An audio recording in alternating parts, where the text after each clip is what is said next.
የጋምቤላ ከተማ ፖሊስ አዛዥ በታጣቂዎች መገደላቸውን የክልሉ ምክትል ርዕሰ መስተዳደር ዶክተር ጋትሎ አክሮን ተናገሩ። ዶክተር ጋትሎዋን ባለፉት ጥቂት ቀናት በተፈጸሙ ተከታታይ ጥቃቶች የሌሎች በርካታ ሰዎች ሕይወት ማለፉን ለቢቢሲ ተናግረዋል። ምክትል ርዕሰ መስተዳደሩ ከሰሞኑ ጥቃቶች ጋር በተያያዘ ተጠርጣሪዎች በቁጥጥር ስር መዋላቸውንም አክለዋል። የክልሉ መንግስት ባወጣው መግለጫ ለጸጥታ ስራ ተመድበው ከሚሰሩ አካላት ውጭ የጦር መሳሪያ ይዘው የሚገኙና የሚንቀሳቀሱ ግለሰቦች እንዲሁም ቡድኖች ላይ የጸጥታ አካላት አስፈላጊውን እርምጃ እንደሚወስዱ አስታውቀዋል። ምክትል ርዕሰ መስተዳደሩ ዶክተር ጋትሎዋክ የክልሉን ወቅታዊ ሁኔታ ለቢቢሲ እንዲህ አብራርተዋል።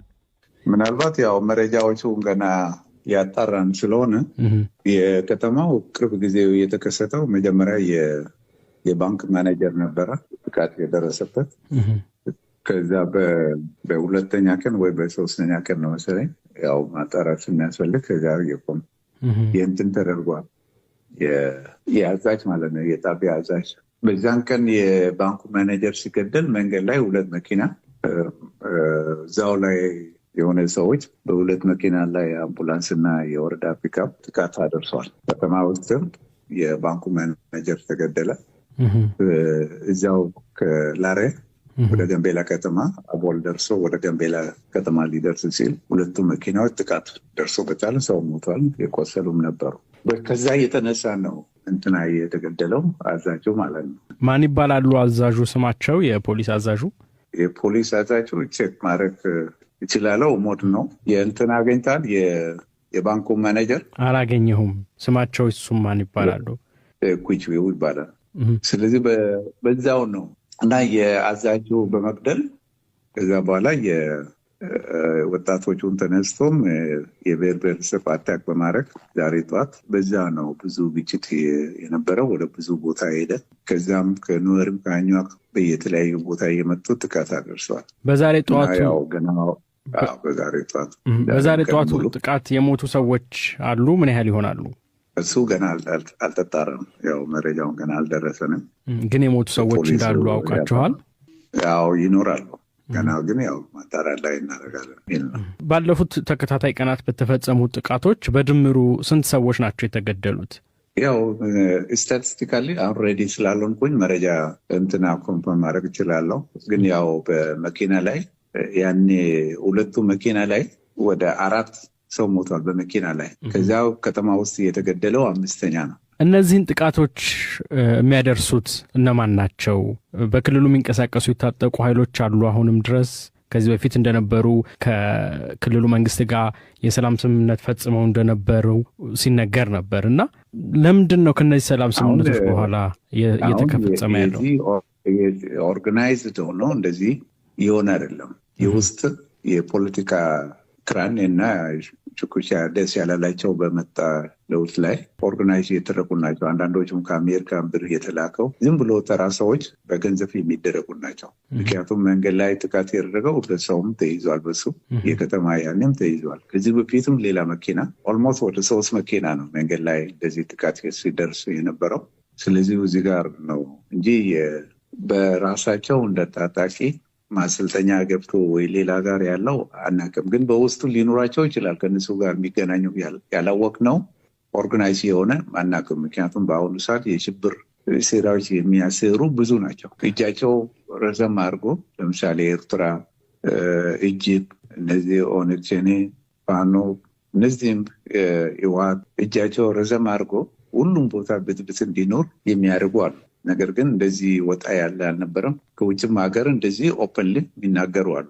ገንዘብ ራሱ ልኮ እንደዚህ የሚያደርግ ማለት ነው። አመት ሙሉ እንደዚህ ችግሮች በትንሹ የነበረው ሲደረግ ነበር። ግን የዛሬው በጣም የከፋ ሆኗል። በተለይ በየዚህ ሳምንት በጣም የከፋ ድርጊቶች ናቸው ሲፈጸሙ የነበሩ እና እነዚህ ናቸው።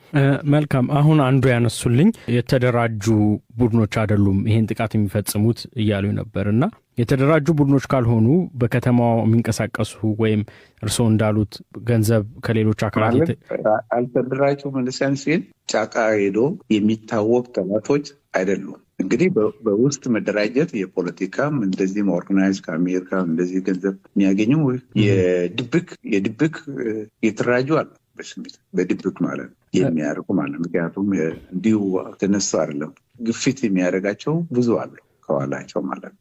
እነሱም ገና የሚደርሱ። መልካም ጥያቄ የነበረው የተደራጁም ባይሆኑ ባለፉት ተከታታይ ቀናት የአሁኑ ሳምንት ብቻ ሳይሆን ከዚህ በፊትም በተለይ አቦል ወረዳ ላይም ጥቃቶች ነበሩና እርስዎ እንደ ምክትል ርዕሰ መስተዳደር ክልሉ የክልሉን ሰላምና ጸጥታ የማስከበር አቅሙ ምን ላይ ነው አሁን ያለው የሚለው ሊነግሩኝ ይችላሉ? ለምንድነውስ ወይም አቅም ከሌለው ክልሉ መከላከያ ገብቶ እነዚህን ግድያዎች እንዲያስቆም ማድረግ ያልቻለው? ያ ባለፈውም እንደዚህም በጋራ እንድናረግ ሞክረናል። ሰዎቹም በአመራሩም የዛ አካባቢ ተወላጆች ሄደውም ሰዎች እንዲያመጡ ለዚያ ነው ሰዎች የታሰሩ። ያን የወሰንነው የህዝብ ድጋፍ አለው ማለት ሳይሆን እንደዚህ በፖለቲካ ያው ችግር ለመፈጠር ጥቂት ሰው በቂ ነው፣ ብዙ ሰው አያስፈልግም። ጥቂት በቂ ነው። ህዝብ ጥቆማ ተሰጥቶ እነዚህ ናቸው ችግር የፈጠሩ ተብሎ በተደረገው ክትትል የተያዙ ነበሩ። በዚያው አቦል በከተማ ያርጉ ማለት ነው በህዝብ ክትትል። ስለዚህ ወንሳን ያው በክሬታ ያለው በፖለቲካ በሌሎችም በድብቅ የሚሰሩ ከተማውን ነው ኢንዲቪጁዋል ገንዘብ ሰጥቶ ችግር እንዲያደርስ የሚያደርጉ አሉ። የኔ ጥያቄ ለምንድን ነው መቆጣጠር ያልቻላችሁት? ክልሉ ችግሩ ያን ያህል የከፋ ካልሆነ በጥቂት ሰዎች ከሆነ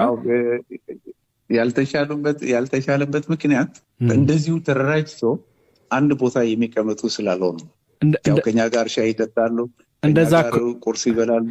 እንደዛ ከሆነ የፌዴራል መንግስቱን ጠይቃችሁ የፌዴራል መንግስቱ የኢንቴሊጀንስ እና የወታደራዊ ተቋማት አሉት፣ እሱን እርዳታ ጠይቃችሁ በሱ በኩል ለምን በስፔሻል ኦፕሬሽን የሚሆን በሌላ መንገድ መያዝ አልተቻለም? እነዚህን ሰዎች ከነሱ ጋር አብረን የሰራን ነው። ለዚያ ነው በዚሁ ኢንቴሊጀንስም እነዚሁ ዳይሬክትሊ ጥቃት ሲያደርሱ የነበረው መያዝ የተቻለው ከነሱ ጋር ነን። አሁንም ቢሆን ከነሱ ጋር ነን የሰራ ነው። ምን ያህል ሰዎች ተይዘዋል እስካሁን? መከላከያ አለ። አሁን ለምሳሌ በመንገድ ላይ ጥቃት ያደረሱ የመጀመሪያ መኪና ጥቃት ያደረሱ ሰዎች ናቸው ያልተያዙ። ቅርብ ጊዜው አቦል አካባቢው ጥቃት ያደረሱ በሁለት መኪና ላይ ሁለት ሰው ስማቸው መጥቷል፣ ሁለቱም ተይዘዋል። ከተማ ውስጥ ፖሊስ አዛዡን የገደሉት ሰዎች ተይዘዋል። የፖሊስ አዛዡ አልተያዘም። የባንክ ማናጀሩስ ተይዘዋል። እሱ ዛሬ ጠዋት የነበረው ግድያ ላይስ? የዛሬ ገና ምንትን የለው የተያዘው የለው። ምክንያቱም ኦልሞስት በግሩፕ ነው የመጡ። በግሩፕ መጥቶ ጥቃት ያደረሱ ነው። ገና ወደ መለየቱ ቦታ ኢቨን መከላከያ ነበረው፣ ፌዴራል ፖሊስ ነበረው፣ አልቻሉ። እነሱ ለማገላገል ማለት ነው አልቻሉ። በሁለቱም ግሩፕ እዛው በቃ ፌዴራል ፖሊስ መከላከያው እኛ የወሰንነው ምናልባት የክልሉ ፖሊሶች በዚሁ ጉዳይ ላይ ስለሚጠረጠሩ መሳሪያ እንዲያስረክቡ አድርገነዋል። ፌዴራልና መከላከያ ብቻ እንዲሰሩ። የክልሉ ፖሊሶችም እዚህ ጥቃት ላይ እጃቸው አለበት እያሉኝ ነው ሊኖር ወይም እንደዚህ አይነት ጥርጣሬ አለ? የተያዙ ራሱ እነሱም የተያዙ በጥቆማ የመጡ ፖሊሶች ናቸው። ከተያዙት መካከል ፖሊሶችም አሉ ማለት ነው። ማኔጀሩ የገደለው ፖሊስ ነው የተያዘው። እንደዚሁ መንገድ ላይ የተወሰነ ፖሊሶች አሉ ተባለ። የትላንትና የያዛቸው የገደለው ፖሊስ ነው እየተጠረጠረ ያለው።